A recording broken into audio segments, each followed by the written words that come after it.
વાર્તાનું નામ છે ગરીબ છોકરો। એક મોટું જંગલ હતું। જંગલની બાજુમાં એક મોટું ગામ હતું। ગામમાં તે છોકરાનું કોઈ પણ ન હતું। તેના માતા પિતા પણ ન હતા। તેની પાસે ઘર પણ ન હતું। તે એક ઝૂંપડીમાં રહેતો હતો અને તે ખેતર કામ કરવા પણ જતો હતો। તે સ્કૂલે બી જતો હતો। તે દરરોજ ખેતરમાં કામ કરે અને તેનો માલિક તેને પૈસા આપતો હતો। તેનો એક નાનો પણ ભાઈ હતો। તે તેના ભાઈને એ બધું લાવી દેતો હતો। તે પછી સ્કૂલે પણ જતો હતો। તેને સ્કૂલમાંથી જે મધ્યાહન મળે તે એ ઘરે લાવતો હતો અને એનો ભાઈ મધ્યાહનનું ખાવા ખાતા હતા। તેનો સ્કૂલમાં કોઈ પણ મિત્ર ન હતો। તેનો એક મિત્ર બન્યો। તે બહુ માલદાર પાર્ટીમાંથી હતો। તે એને કીધું કે તું મારો મિત્ર બનીશ? તે રવિએ હા કીધું।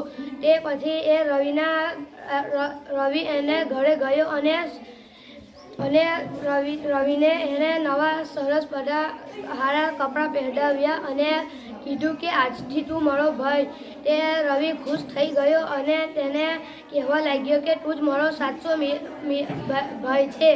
તે બીજા દિવસે એનો ખેતરનો માલિક આવ્યો અને કહેવા લાગ્યો કે તું દરરોજ ખેતર પર કામ કરવા કેમ નહીં આવતો? તે પછી એનો ભાઈ આવ્યો અને ખેતર માલિકને કહેવા લાગ્યો કે આજથી આ મારો ભાઈ છે।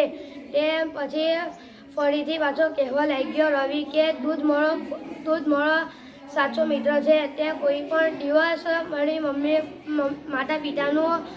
માતા પિતાનું અફસોસ નથી કરવા દીધો। એ પછી રવિ કહેવા લાગ્યો કે એ પછી એ બે જણા સૂઈ ગયા અને કહેવા લાગ્યા કે પછી પેલા ખેતર માલિકને કહેવા લાગ્યા કે હવે તું નહીં જા, આ મારો આજથી ભાઈ છે। આ વાર્તા પરથી એ શીખ મળે છે કે આપણે સારા તો બધે સારા।